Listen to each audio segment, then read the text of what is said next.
Então, boa noite a todos. Vou então apresentar o palestrante de hoje, nosso amigo espírita, Paulo Rosete Vanin, nascido em Erechim, Rio Grande do Sul, em 30 de outubro de 1950. Ele é assessor de planejamento e informações da União Regional Espírita, 10ª Região. E como profissão, é graduado, reformado do Exército Brasileiro.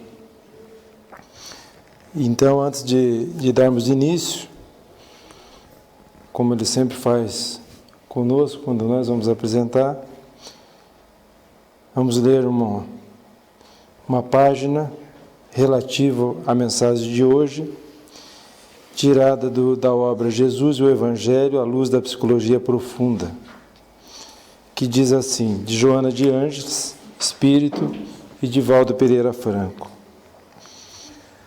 Os infortúnios ocultos encontram-se em todos os seres humanos, sem qualquer exceção. Dissimulados, escondidos, ignorados, eles são as presenças, apelos da vida para o crescimento interior, ao esforço para alcançar os patamares da paz e da alegria perfeita. Sem o seu concurso, todos se contentariam com as paisagens menos belas da névoa carnal, não aspirando à ascensão nem imortalidade. A humanidade de Jesus está muito bem delineada na parábola do bom samaritano, exemplo máximo de solidariedade, de elevação de sentimentos, de caridade, como ele próprio fazia. Por isso, não é importante alguém apenas confessar-se crente em Jesus ou não, mas imitá-lo, em razão do que ele inspira, do sentido e significado da sua existência na terra e da sua passagem entre as criaturas, quando do seu apostolado de amor exarados nos seus feitos e nos seus não feitos.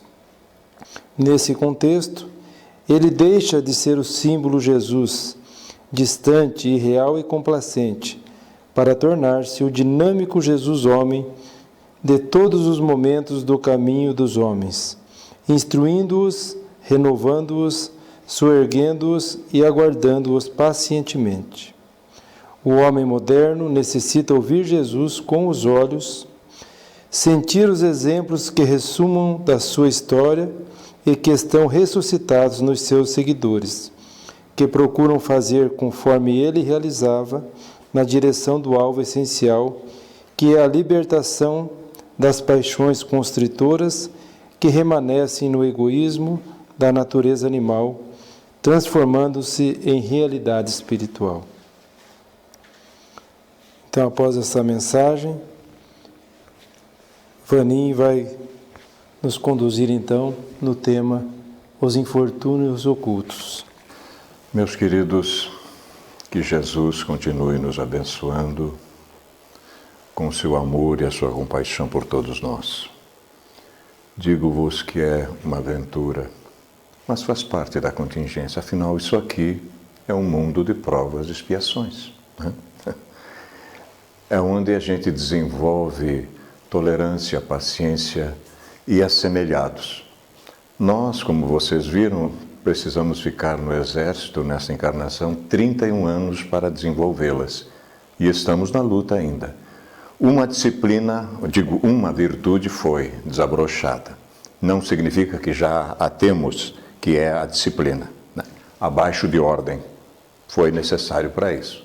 Então, com o tempo, nós acabamos de ajustarmos dessas situações, de não nos assustarmos com essas contingências. Elas acontecem para nos testar, para ver se realmente nós já demos algum passo para frente. Então, solicito a todos que tenham um pouquinho de tolerância para conosco, porque vai valer a pena o projeto que estamos trazendo para cá. Fazia tempo que tínhamos prometido que viríamos o caminheiro, porque aqui mora parte do nosso coração. Eu não sei se sabem, né? Mas há algo que nos prende aqui e não há ponte que caia que vai fazer que o impeça. Nós atravessaremos a nado, se for o caso, o rio e chegaremos aqui, né? Não se sabe quando, mas chegaremos. Bem, nós estamos trabalhando Isso é um sonho antigo que nós tínhamos há mais de 20 anos. Dia desses, não faz muito tempo, estávamos trabalhando na nossa SEAC, que é uma sociedade que trabalhamos também no domingo, porque não temos tempo de trabalharmos em outras atividades, porque pregar é uma coisa, meus irmãos, fazer é outra. A sociedade humana vive hoje de aparência, entendeu? 15 minutos de fama, né? A gente vê coisas absurdas, mas a realidade é bem diferente. Não muito diferente dos tempos do Cristo. E olha que nós já fomos e voltamos 20 vezes a partir de Jesus, todos nós aqui. Eu não sei se lembram, mas já fomos e voltamos 20 vezes. E a gente não está mudando como deveria fazer, né? Claro que há exceções, sem sombra de dúvida, mas é uma luta contínua, porque às vezes nem a dor faz com que a gente mude de ponto de vista. Chega ao ponto de que os benfeitores espirituais nos deixam à deriva para que nós aprendamos a valorizar o amor que eles têm por todos nós. Estávamos sentados lá, quando chega a coordenadora de palestra, faltava 5 minutos para a palestra começar, e disse assim: olha, Vaninha, a expositora não veio até agora. E quando a expositora ou o expositor não vem, eles correm para mim, porque sabe que a gente sempre tem uma carta na manga. Aí eu digo, vou à livraria, peguei o Evangelho, que está ali, inclusive, digo, hoje eu vou trabalhar os infortúnios ocultos, que há tempo, é um projeto de 20 anos atrás, né? Deixei tudo preparadinho, íamos falar, quando dali 2 minutos, volta a coordenadora e diz, a expositora chegou. E eu digo, o que é que ela quer que faça? Toda. Aí eu não sei até hoje o que foi que aconteceu. Eu também não julgo, porque de repente ela tinha uma razão para tal, né? A responsabilidade é muito grande. Se ela quer fazer a palestra, então ela vai fazer a palestra. Fui para casa, aí montei esta exposição. Digo, agora não tem mais jeito. E voltei à coordenadora e digo, você no próximo domingo me escale. Aí ela me escalou, né? Aí ela deixou de lado. Então, isso que aconteceu lá na SEAC, nós estamos trazendo para cá. O luxo que não insulta a miséria. Nós vamos trabalhar o capítulo 13 e o capítulo 15 do Evangelho, parte dele. Mas no 13, não saiba à esquerda o que dá à direita, não saiba à direita o que dá à esquerda na realidade, né? O tópico do capítulo. E o 15º, eu não sei se já viram falar, mas o Espiritismo tem essa mania, diz que de fora da caridade não há salvação. Já viram falar isso ou não? Né? Mas que tipo de salvação é que nós vamos ver hoje, obviamente, né? Sendero ascensional infalível.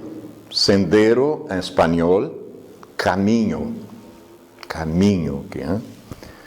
Sutilezas da verdadeira caridade, a generosidade ativa antecipada.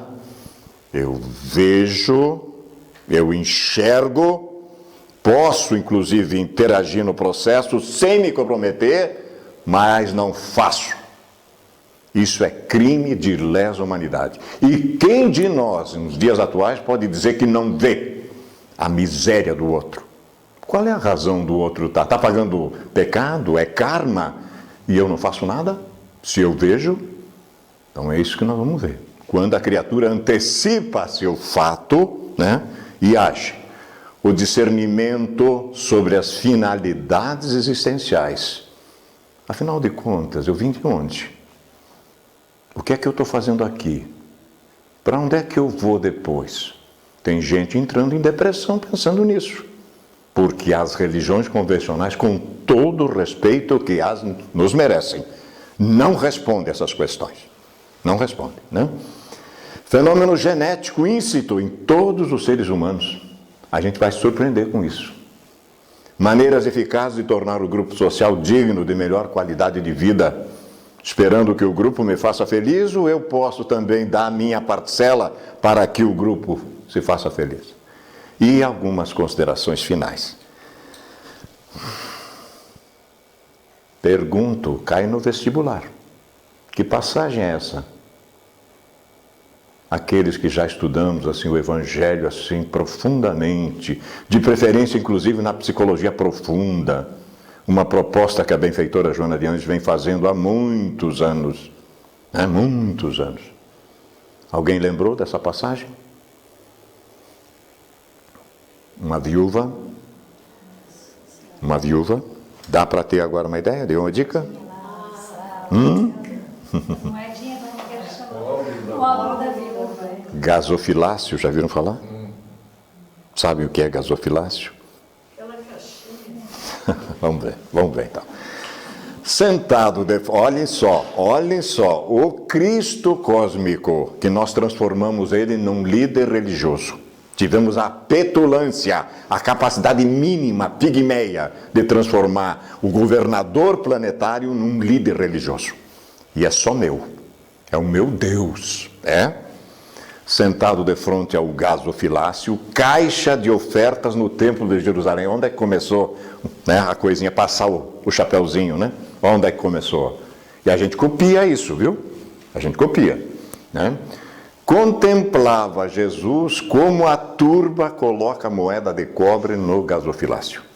E muitos ricos colocavam muito, claro, o rico, que é a célebre passagem que deixa a gente pensando. Veio uma viúva pobre, não é uma viúva qualquer, é uma viúva pobre. Aos detalhes, cada palavra colocada no Evangelho, ela tem um sentido profundo. Uma viúva pobre e colocou 2 leptos, 1/8 de centavo, que vale 1/4 de centavo. Aí o que ele diz? Quando ele enxergava que ele podia dar a lição, Jesus tanto adaptava-se às circunstâncias como provocava a circunstância. Entendeu? É um espírito que enxerga alhures, longe, O espírito perfeito não espera que as coisas aconteçam, ele faz acontecer, Convocando os seus discípulos, disse-lhes: Amém vos digo, que esta viúva pobre colocou mais do que todos os que estão colocando no gasofilácio. Todos. Colocou mais do que todos. Por que será? Pois todos colocaram do que lhes sobra. Olha só. Às vezes eu me livro das coisas. Não estou perguntando se vai servir para o outro, não. Eu me livro delas. Ela, porém, do que lhe falta, colocou tudo quanto tinha, todo o sustento dela. Claro, porque o resto dá 10%, vai para o céu. Isso já começou faz tempo. Nunca viram essa história do que o indivíduo dá 10%? Dízimo. Aqui dá, gente. Aqui o pessoal, pelo menos a mensalidade, Da casa, porque a casa tem luz, água, essas coisas, O espírita acha que isso acontece assim por obra e graça, Porque para tirar dinheiro de nós outros espíritas não é fácil, Não é fácil. O pastor ameaça que o fogo do inferno sai. Meus irmãos, o que se deve então pensar da esmola? Quem foi que fez esta pergunta célebre? O senhor Allan Kardec, obviamente, que era outro espírito também, discípulo dileto do Cristo, muito chegado ao coração do Cristo.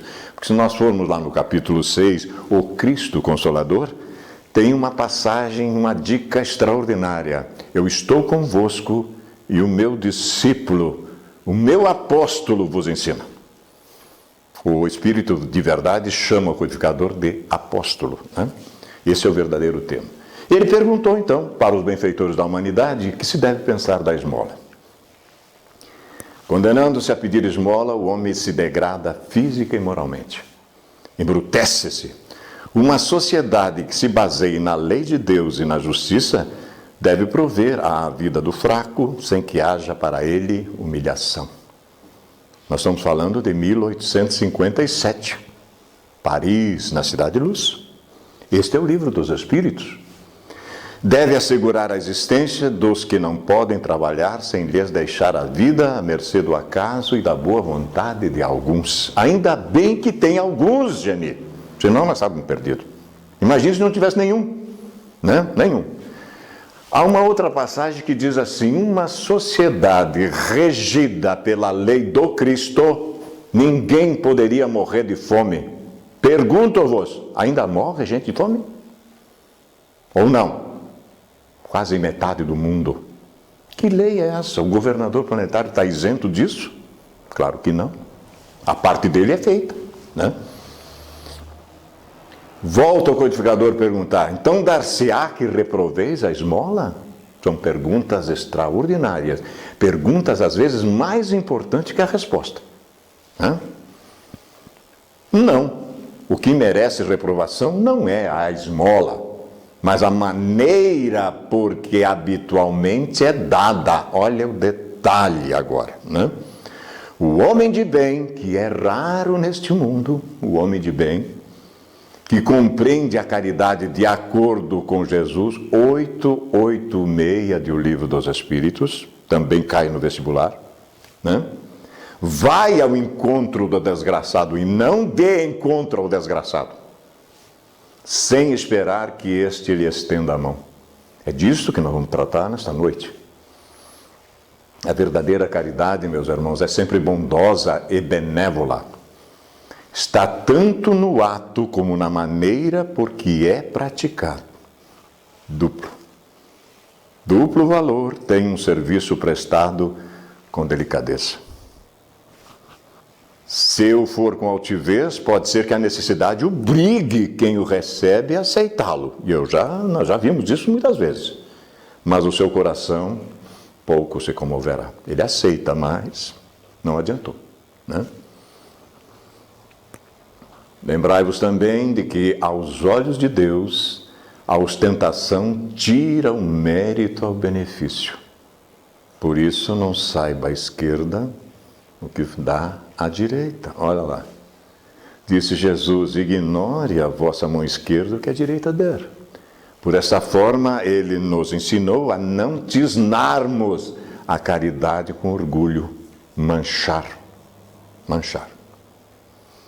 Deve-se distinguir a esmola, propriamente dita, da beneficência. Beneficência, coisas materiais, dar coisas, né? O farnel. Jesus fez isso, lembram? Era uma multidão, ele olhou assim, todo mundo com fome. Como é que eu vou pregar meu evangelho aqui? O que é que ele fez? Ele não pediu, o que é que vocês têm? Tinha o quê? Pães, 2 pães, 3 pães, 2 pães, 2 peixes, não era isso? O que fez o Cristo? Né? Com a capacidade portentosa dele, né? Bem, nem sempre o mais necessitado é o que pede. O temor de uma humilhação detém o verdadeiro pobre, que muitas vezes sofre sem se queixar. A esse é que o homem verdadeiro humano sabe ir procurar sem ostentação. Amai-vos uns aos outros, eis toda a lei. Lei divina, mediante a qual governa Deus os mundos. Olha, vale aqui, vale em qualquer lugar do universo. O amor é lei de atração para os seres vivos e organizados. A atração é a lei de amor para a matéria inorgânica. Afinal de contas, Deus é amor, consoante o apóstolo João, né? Não esqueçais nunca que o espírito, qualquer que seja o grau de seu adiantamento, sua situação como reencarnado ou na erraticidade, está sempre colocado entre um superior que o guia e aperfeiçoa, e um inferior para com o qual tem que cumprir estes mesmos deveres. Quando aquele sacerdote vaninho, orgulhoso, quis enfrentar Jesus a respeito de quem é o meu próximo, lembra o que foi que Jesus disse? Ele podia dizer na hora. O que fez o Cristo?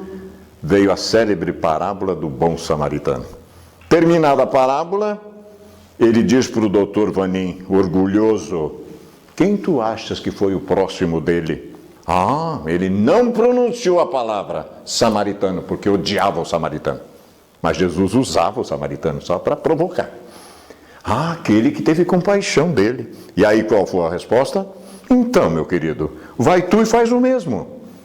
Não precisava, o Cristo podia ser direto com ele, né? Mas aí ficou uma situação complicada. Diz que muita gente deu risada, viu?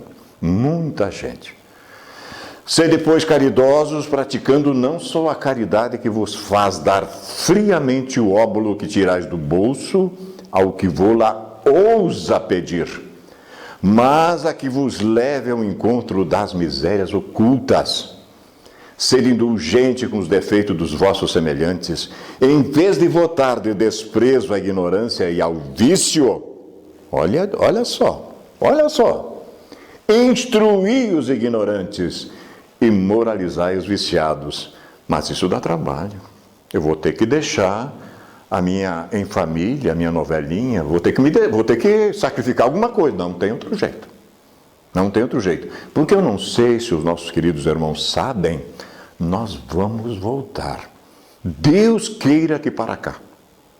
Porque já viram que tem bilhões e bilhões de bolas? Entendeu? E esses mundos têm estágios interessantíssimos para cada um de nós. Todos escolas, né? Sede brandos e benevolentes para com tudo que vos seja inferior. Sede-o para com seres mais ínfimos da criação e tereis obedecido à lei de Deus. Esta é uma colocação de Vicente de Paulo na questão 888A de O Livro dos Espíritos, né? Que nós começamos a nossa conversa. Agora, a passagem do Evangelho propriamente dita, que faz 20 anos que eu estava tentando montá-la. Enfim, está aí. Ela está acessível para todos nós. Mas tem coisas interessantes nela. Nas grandes calamidades, como tem acontecido inclusive aqui, aconteceu agora há poucos dias, nós temos essas chuvas, essas coisas todas aí, né? A caridade se emociona e observam-se impulsos generosos no sentido de reparar os desastres, mas que não fique só na emoção, que partamos para a ação, porque senão não vale. Eu me emociono, grande coisa. No noticiário eu faço comentário, e daí? O que é que está acontecendo? O que eu estou fazendo? Mas a par desses desastres gerais, há milhares de desastres particulares, que passam despercebidos. Os dos que jazem sobre um grabato, literalmente é uma cama pobre, um leito miserável, sem se queixarem. Esses infortúnios discretos e ocultos são os que a verdadeira generosidade sabe descobrir, sem esperar que peçam assistência. Será que já temos criaturas que se antecipam a isso? Enxergam essas coisas? Quem é esta mulher de ar distinto? Ainda bem, uma mulher. A mulher tem sentimento, enxerga, né? Não quer dizer que os cavalheiros não estamos começando né? Estamos começando. Quem é esta mulher de ar distinto, de traje tão simples, embora bem cuidado, e que traz em sua companhia uma mocinha tão modestamente vestida? Quem será essa dama? Entra numa casa de sórdida aparência, onde sem dúvida é conhecida, pois que à entrada saúdam respeitosamente.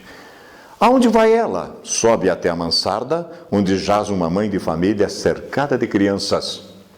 À sua chegada, refúgio e alegria naqueles rostos emagrecidos. É que ela vai acalmar ali todas as dores. Achei muito bonito isso. Todas as dores. Nós já vamos saber por quê.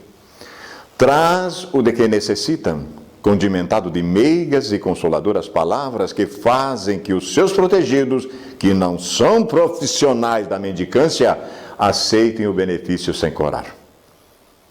O luxo que não insulta a miséria. O pai está no hospital e enquanto lá permanece, a mãe não consegue com o seu trabalho prover as necessidades da família. Graças à Boa Senhora, aquelas pobres crianças não mais sentirão frio nem fome, irão à escola agasalhadas e para as menorzinhas o leite não secará no seio que as amamenta.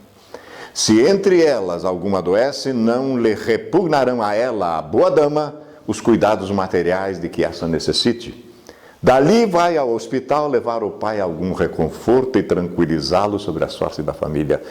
Todas as dores, todas as dores. No canto da rua, uma carruagem à espera. Nós estamos falando de 1800 e pouco, né? Se fosse hoje, seria uma van, né, Geni? Uma van, né? Verdadeiro armazém de tudo a que destina seus protegidos, que todos lhe recebem sucessivamente a visita. Não lhes pergunta qual a crença que professam, nem quais suas opiniões, pois considera como seus irmãos e filhos de Deus todos os homens. Terminando o seu giro, diz de si para consigo: comecei bem o meu dia. Qual é o seu nome? Onde mora? Ninguém o sabe. Para os infelizes é um nome que nada indica. Mas é o anjo da consolação. À noite um concerto de bênçãos se eleva em seu favor. Católicos, judeus, protestantes, todos a bendiz. Mas era só isso que eu queria da vida, como cantava Emílio.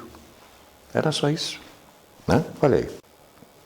Achamos até uma imagem interessante que está relacionada com esse texto. Por que tão singelo traje? Para não insultar a miséria com seu luxo. Por que se faz acompanhar da filha? Para que aprenda como se deve praticar a beneficência. A mocinha também quer fazer a caridade. A mãe, porém, lhe diz: que podes dar, minha filha, quando nada tens de teu? Se eu te passar às mãos alguma coisa para que dês a outrem, qual será o teu mérito? Veja que nós vamos ter que meter a mão na massa. Né? Vamos ter que meter a mão na massa. Nesse caso, em realidade, serei eu quem faz a caridade. Que merecimento terias nisso? Não é justo. Quando visitamos os doentes, tu me ajudas a tratá-los. Ora, dispensar cuidados é dar alguma coisa. Gente, o que tem de criatura esperando que nós lemos um livro na cabeceira. Assim, não? Não te parece bastante isso? Nada mais simples, aprende a fazer obras úteis e confeccionarás roupas para essas criancinhas. Desse modo, darás alguma coisa que vem de ti. Aí sim, né?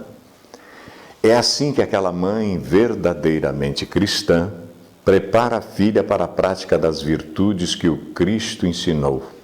É espírita ela? Isso importa? Bobagem. Rótulos religiosos não salva ninguém. Agora, o bem que nós fazermos, isso é moeda de troca com a divindade. Tenha dúvida. Em casa é a mulher do mundo, porque a sua posição o exige. Ignoram, porém, o que faz, porque ela não deseja outra aprovação além da de Deus e da sua consciência. Não há prêmio maior, meus irmãos, do que botar a cabeça no travesseiro e dormir em paz. Não há, asseguro-vos, experiência própria. Certo dia, no entanto, imprevista circunstância, leva-lhe a casa uma de suas protegidas, que andava a vender trabalhos executados por suas mãos. Esta última, ao vê-la, reconheceu nela a sua benfeitora. Silêncio, ordena-lhe a senhora, não o digas a ninguém. Falava assim Jesus. Em alguns casos, Jesus mandava aquele que lhe devolvia os movimentos, ou a visão, ou alguma coisa, ao templo. Em alguns casos, o outro Jesus mandava se calar. Porque quando o indivíduo tinha qualquer tipo de defeito naquela sociedade, ele era arriscado do livro dos vivos, principalmente alguma doença contagiosa. Então o indivíduo, aí o Cristo, que fazia para provocar o pessoal lá no templo, mandava se apresentar lá. Aí era um problema, né? Porque os caras vinham querer saber o que foi que aconteceu, mas era para chamar atenção, em casos excepcionais. Alguém lembra desse senhor ou não? Isso também cai no vestibular. Até uma sociedade espírita com o nome desse senhor, aqui em Realeza. Certo, Darcy? Esse senhor é o senhor Francisco Cândido Xavier, mas o ano, interessante, eu ainda estava na dimensão espiritual. 1941. Eu vim em 50, como viram aí, né? O ano que começou toda essa encrenca. Por alguma razão eu devo ter 1950. Aqui nós colocamos isso apenas para ilustrar que o Chico recebe na Fazenda Modelo, em Pedro Leopoldo, dama da alta sociedade paulistana, em 1941. Essas damas sempre existiram. É engraçado, não são cavaleiros, são damas.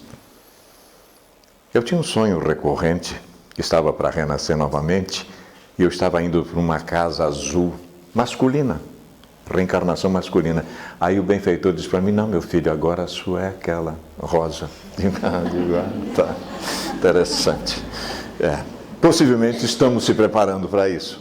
Mais cedo ou mais tarde, obviamente que já fomos mulher, não tenha dúvida, como muitas damas aqui já foram homens também. Mas a gente precisa agora ter consciência disso. Aí sim a coisa funciona direitinho, né? Olha aqui, eles são gente também da alta sociedade que iam muito a Uberaba, inclusive, e faziam almoços elaborados por pessoas de posse em prol das obras sociais do Chico. Vezes sem conta. São tudo gente da alta sociedade metendo a mão na massa. Faziam então eventos e o resultante desses eventos eram levados para o Chico para custear obras sociais. Apenas 2 ilustrações, né?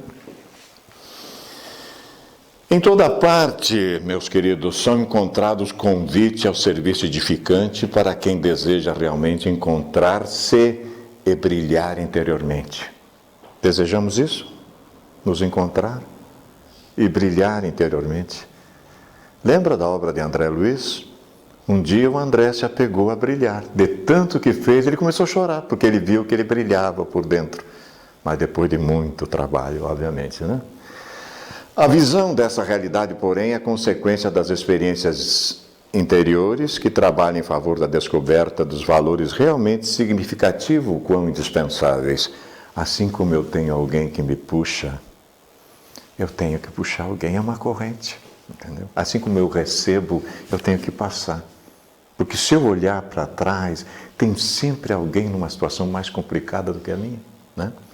Assim como para cima também já tem alguém que está mais favorável, mas que já fez jus a essa posição. O autoexame em torno das necessidades reais do ser constitui desafio inicial, que irá despertar as qualidades morais adormecidas, selecionando aquilo que é útil em relação ao que apenas parece sê-lo.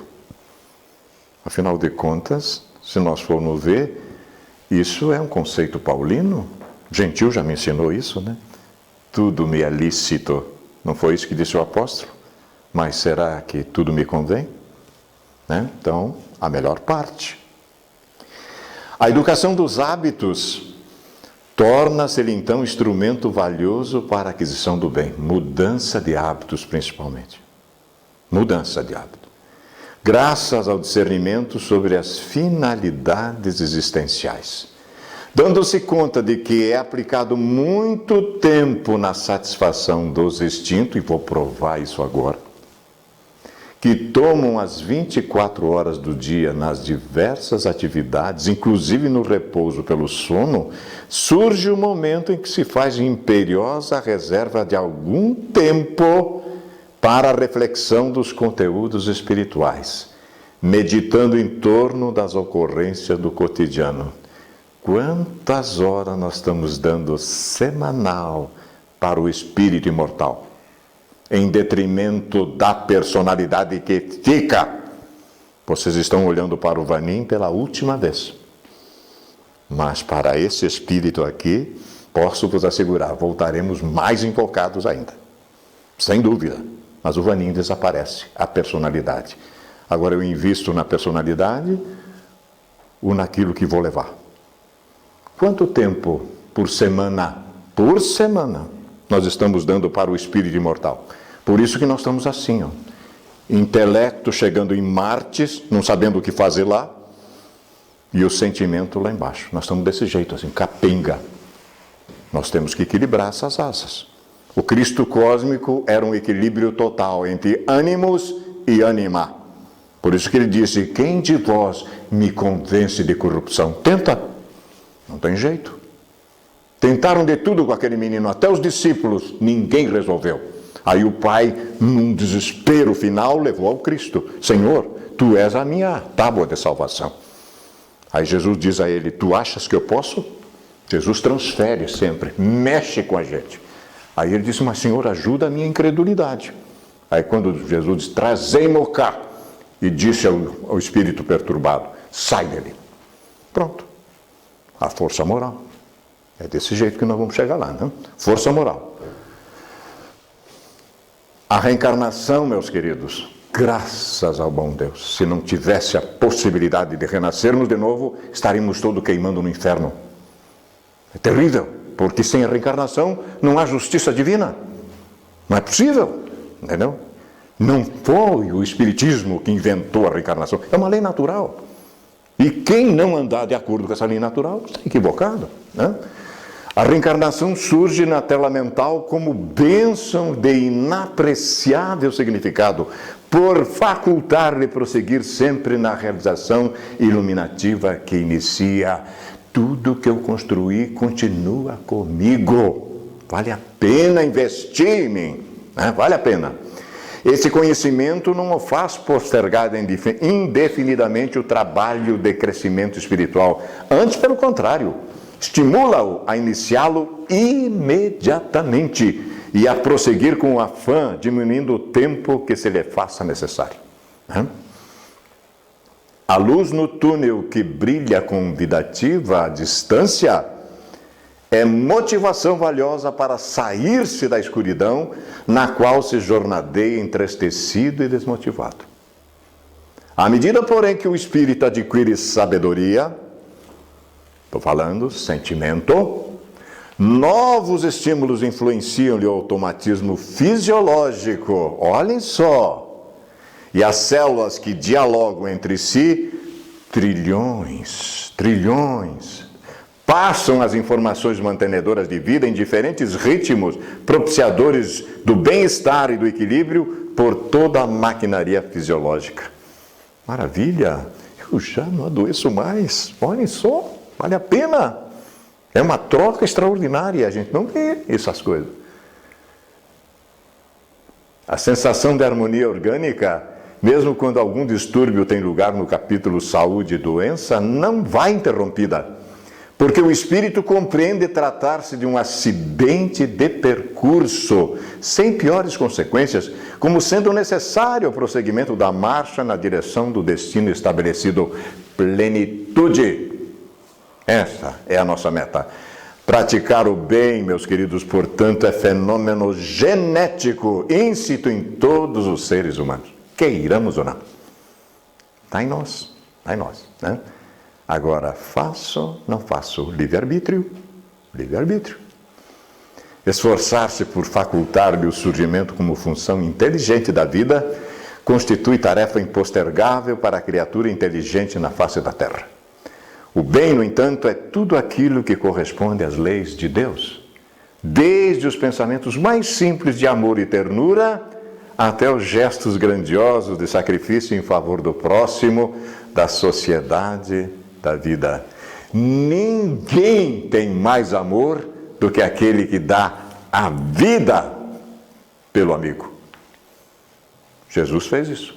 Foi o único que pregou e exemplificou. De todos os grandes avatares que vieram na Terra. E vieram muitos. Na frente dele, inclusive. Preparando o caminho. Mas ele realmente exemplificou aquilo que pregou, né? Naturalmente, quando essa ação exige um maior sacrifício, melhor se reveste de significado e grandiosidade. Tanto pode expressar-se na contribuição de valores em favor de outrem, como através dos sentimentos elevados de bondade, compreensão, tolerância, perdão, ante as conjunturas menos felizes que defluem dos relacionamentos fraternais, sociais, funcionais, muitas vezes geradores de situações de difícil sustentação. O bem é sempre a doação moral daquele que cede, que renuncia, que desculpa, que compreende e nada exige, tornando natural esse comportamento. De tal forma que se lhe transforma num automatismo. Sendo ferido, mas não se tornando agressor. Quando acusado injustamente, não tendo a preocupação de colocar-se na defensiva e acusar. Se perseguido, entendendo que não lhe cabe a postura de perseguidor. Vamos chegar nisso. É uma lei da vida. Nós vamos chegar nisso. De acordo com os procedimentos do automatismo do bem, aqueles outros, os de natureza fisiológica, se vão depurando, tornando o cárcere carnal menos asfixiante e mais flexível. O meu organismo, eu domino mais isso aqui, eu domino mais. Senhor, tu tens que te alimentar, Senhor. Já faz quase um dia que não te alimenta.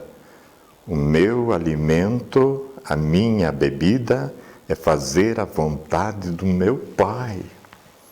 No poço de Jacó. Aliás, é a próxima palestra que eu vou fazer sobre a samaritana, né? Adoro isso. Permitindo as ocorrências do desdobramento natural e consciente durante o sono reparador, quando o espírito retorna às esferas de onde procede, a fim de fortalecer-se nos empreendimentos que lhe dizem respeito para executar na terra. Eu volto de manhã com a mensagem prontinha para fazer aqui. Interessa isso, não trazer da esfera dos sonhos a mensagem do que eu tenho que fazer aqui, nítida. Eu não esqueço, porque eu estou depurando o meu organismo, porque já não me impede mais, trabalhando no bem. Vale a pena ou não? Por que não tentar? Vamos experimentar? Na história dos missionários de todo o quilate, o automatismo do bem proporcionou-lhes a realização de atividades que somente gigantes do seu porte são capazes de produzir. Mahatma Gandhi, o senhor não vai perdoar os ingleses pelas pauladas que eles nos dão? Não, meu filho, não vou não. Mas como? Eu já não me ofendo. Eu já não me ofendo. Problema deles. Não levantou um braço para nada. Derrubou o Império Britânico na filosofia da não violência. Né? Na conquista desse automatismo, o fenômeno se torna cada vez mais natural e agradável, favorecendo o espírito com a alegria da futura aquisição da paz perfeita pela qual sonha, anela. A benfeitora diz isso no livro Libertação do Sofrimento. Já sabem a história desse livro ou não?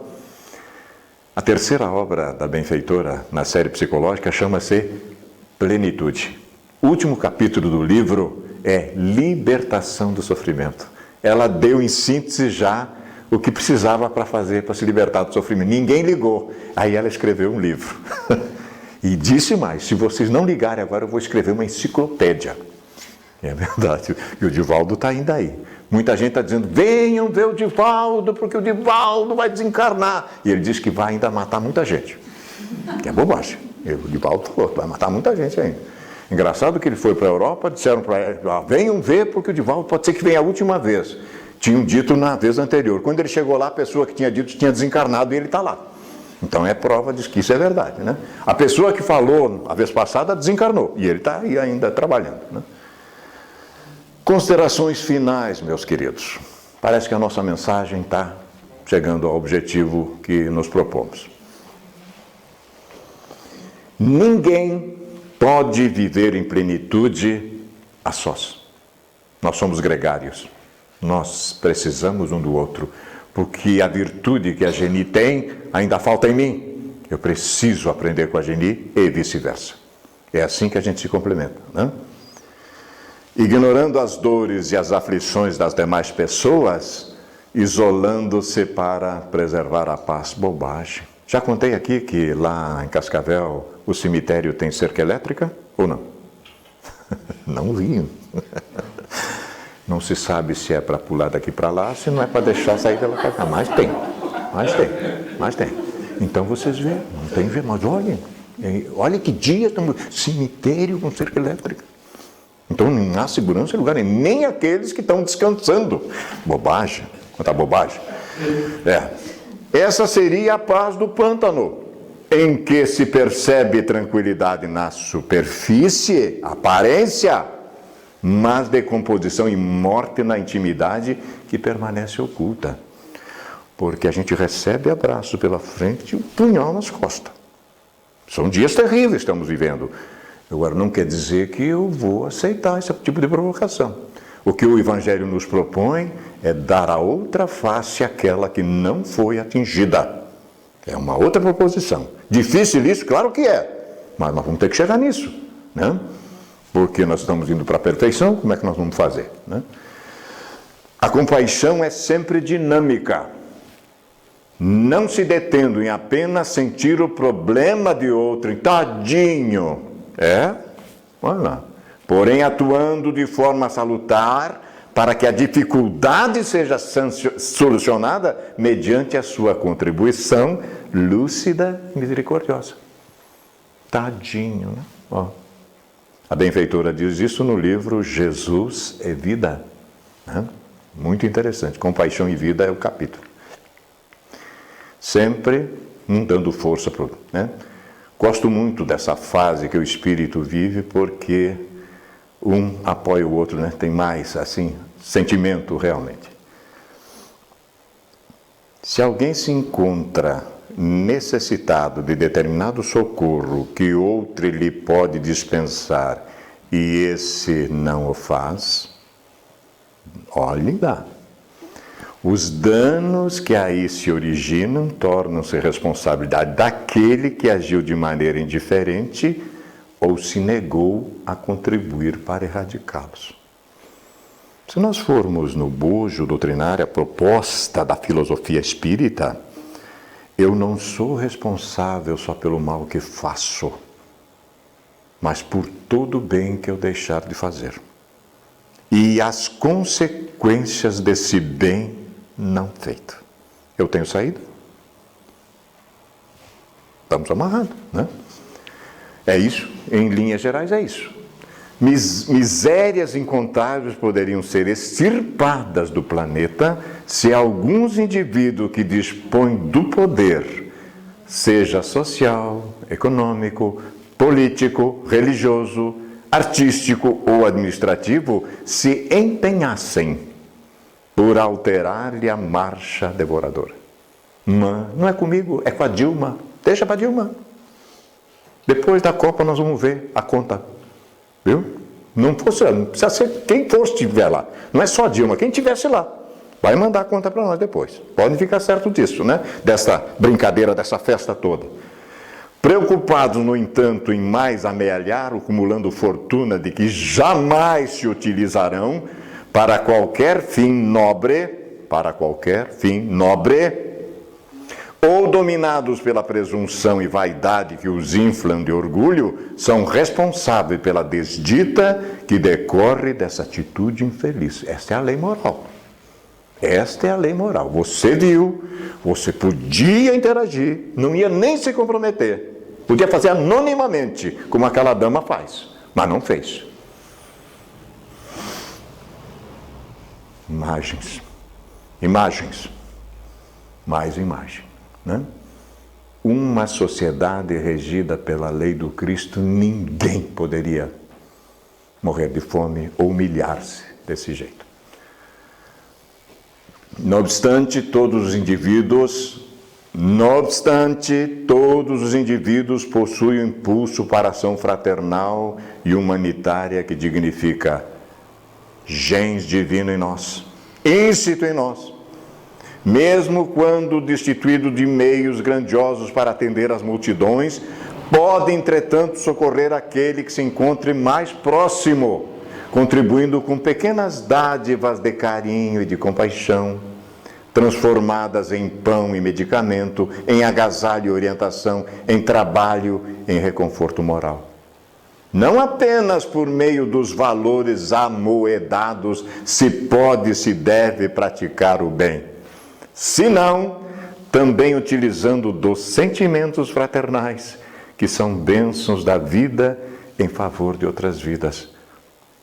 Por mais que eu seja pobre de maré de si, como dizia na minha infância a brincadeira, eu não tenho um abraço, eu não tenho um sorriso, eu não tenho um estímulo. Meu Deus, por que não? Se sempre tem um numa situação mais desfavorável do que a gente. Imagens, né? Mais imagens. Uma côdea de pão alimenta quando se tem fome, e um pouco de água evita a morte por desidratação imediata, abrindo espaços para futuros socorros que impedirão o sofrimento e a morte. Um gesto que pode insuflar outros gestos maiores, né? Não é imprescindível que o benefício que se faça tenha expressivo volume ou grande significado. Chama o gentil para analisar, gravar, para mostrar depois. Chama mídia. Não saiba à esquerda o que faz a direita, o que dá à direita. Né? Tudo é valioso quando está dentro dos limites daquele que ajuda, portanto, das suas forças. Olha aí a cobrança, dentro dos limites que eu posso. Desse modo, ninguém se pode eximir da prática do bem, nem do dever da solidariedade. Ninguém. Que constituem maneiras eficazes para tornar o grupo social digno de melhor qualidade de vida. Este é um grande músico que fazem shows, mega shows inclusive, e a renda é destinada para o pessoal que tem necessidade, né? Achei um conceito interessante nos textos judaicos, né? A maior caridade é habilitar o pobre a ganhar a sua vida. Tem? Dar condições para tal. Imagine só um pai de família tendo as condições de sustentar. Ele se infla, né? Ele sobe, ele prospera. Quando não tem, é um problema sério. Uma baga de luz rompe qualquer treva densa. Uma moeda, um lepto, como está no Evangelho, de amor, uma moeda de amor, torna-se início de uma realização operante. Pessoa alguma, portanto, que se afirme destituída de recursos para o ministério da caridade e para a prática do bem. Acentua de novo. Quem não possa apagar o incêndio, ofereça às chamas um pouco de água enquanto não chegarem as forças especializadas em combatê-los. Era o Betinho que trabalhava aquela história do beija-flor, né? Estou fazendo minha parte. Ele sabia que não ia apagar o incêndio, mas ele ia lá com o biquinho, pegava água, né? Então, mas o que faz? Influencia outros. Na ardência do sol, uma pequena proteção evita que se esvaiam as energias debilitadas. Uma moedinha, uma iluminação. Agrada a Deus toda e qualquer ação meritória, porque faculta, permite o interrelacionamento útil entre as criaturas que em estado de sociedade se necessitam para progredir. Não fazer o mal é meritório, porque a sua prática é degradante e cruel. No entanto, vocês vão ver sempre na doutrina espírita, tem um entretanto, um talvez, tem uma variante sempre, ó. No entanto, há que se atuar de forma fecunda no contexto social, gerando simpatia e cordialidade, evitando que se degenere os sentimentos humanos por falta de calor e de amizade, de compreensão e ajuda. Mestre, ele já estava no estado avançado de decomposição, mas daí não deu outra. O esteta, o espírito iluminado, tem outra visão. Mas vocês não viram os belos dentes que aquele cão tinha? Derruba. Ele tinha sempre um argumento. Ele veio educando aquelas criaturas, né? Que depois que viram que ele voltou da morte física, também se entregaram. Porque se Jesus não volta, não tinha jeito. A gente não ia acreditar mesmo, né? E a gente volta também, viu? Não tem jeito. Acabou a morte. A gente volta também. O progresso da ciência e da tecnologia, que faculta o desenvolvimento da humanidade e ameniza as agruras e desafios existenciais, está firmado nos propósitos dignificantes que estimulam os seus lutadores e missionários, a fim de que o bem, um dia que não está longe, ainda bem, domine a Terra, né? A benfeitora diz isso no livro Lições para a Felicidade. Eu me lembro de Raul Teixeira. O Raul um dia me disse assim, nós estávamos falando sobre apegos, e ele disse, olha, Vanim, isso já faz mais de 20 anos atrás. Tu compras uma blusa nova e dá de presente, mas essa que tu está pegada aí no corpo, e eu tenho uma até hoje, tu não dá. Digo, meu Deus do céu. Aí eu vejo lá, o companheiro tira o chinelo e põe no pé do outro, né? Exatamente, vai fazer, né? Então, é mérito porque ele está tirando daquilo que falta. É isso que aconteceu com a viúva. A viúva deu mais porque ela tirou daquilo que falta, né? Exatamente. Muito bonito isso, né? Esses promotores da alegria que vão aos hospitais, dão força, né? Eu convivi com um hospital de crianças com câncer, meus irmãos. Eu convivi muito tempo. E quando vejo isso, me estimula realmente, né? Como desfrutar, então, da plenitude? Motivação e caminho. Como é que eu me motivo e como é que eu faço esse caminho para chegar à plenitude? Procurar o próximo em sofrimento. E não tem? Será que não tem? Neste mundo de expiações e prova, não tem? O prêmio e a consequência dessa minha atitude encontrar-se conosco mesmo, que é só que eu quero, entender a minha sombra, né? E com o amor supremo. Então, está aí. Uma equação interessante. Nosso poeta favorito, Rabindranath Tagore, que escreve através do nosso querido Divaldo 3 obras. Gostaria que ele tivesse escrito muito mais, mas escreveu 3. E eu as tenho e trabalho constantemente. Filigranas de Luz, Estesia e Pássaros Livres, né? Tiramos agora de Pássaros Livres esta mensagem. Cantava um mantra profundo enquanto ajoelhada aspirava o incenso de nardo que bailava ameno no ar perfumado. Quer dizer, eu estou querendo dar o passo, mas alguma coisa me prende ainda, né? Buscava a paz do nirvana, que é a paz de consciência, embora ansiasse pelo prazer da terra. Olha o paradoxo. Nós somos assim, né? Fugia pela meditação do tormento do mundo e levava durante a evasão a saudade da noite de luar e da melodia do vento no arvoredo, na ocasião em que o amor lhe pronunciou as palavras ardentes que lhe fizeram entumecer o coração. Buscava o amado eterno, não logrando, porém, romper os laços com o amado terreno, que a abandonara. Vê que coisa. Eu enxergo o universo todo, né? Toda essa maravilha e morro de fome aqui embaixo, né? E porque o canto da prece não lhe pudesse acalmar a paixão, deixou o rito. Chega! Procurou o próximo em sofrimento e na ação luminosa da caridade. Encontrou-se consigo mesma e com o amor supremo, passando a desfrutar de plenitude. Essa é a nossa história. É a nossa história, que ele sintetiza numa poesia, né? A nossa bibliografia, né? E a nossa mensagem final, enquanto for sendo desenvolvida a fluidoterapia, daqui a pouquinho, o trabalho do passe, a mensagem crística interessante. Vejam que junto com Jesus havia uma falange de seres extraordinários. Agora nós estamos entendendo o que acontecia, né? O Cristo cósmico tem visão total do ambiente, seja físico, seja espiritual, né?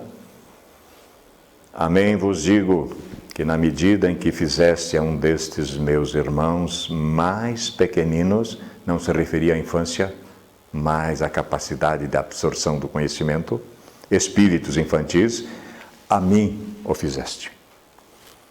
E na medida que não fizeste, a mim não fizeste. Chega a ponto de dizer para nós: me negue lá, aqui no mundo físico, não me procure cá, no mundo espiritual. Uma advertência muito séria que o Cristo cósmico faz para nós, porque nós já estamos na idade de compreender perfeitamente estas coisas. Aí está, meus irmãos queridos, a proposta que nós estamos trazendo para que a gente possa repensar nessas coisas, se vale a pena realmente estendermos os braços para aqueles que estão numa situação mais desfavorável que nós. E qual é a vantagem disso tudo? Se formos realmente inteligentes, vamos nos utilizar desta proposição. Muita paz.